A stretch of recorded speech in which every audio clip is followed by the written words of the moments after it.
Tumaas pa ang presyo ng galunggong sa Metro Manila. Ayon po yan sa bantay presyo ng Department of Agriculture.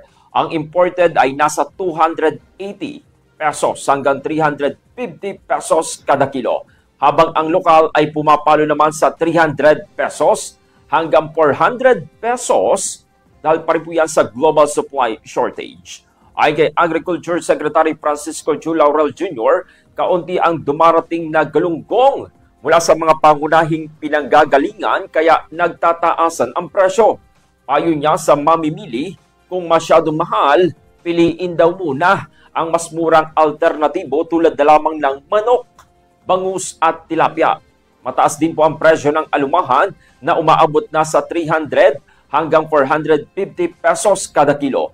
Inaasahang bababa po ang presyo ng galunggong sa 230 hanggang 250 pesos kapag dumating na ang mga naantalang import shipments. Sa 55,000 metric tons na aprobadong fish imports, 30% pa lang ang nakapasok. Kaya ire-revoke ng DA ang hindi nagagamit na import clearance.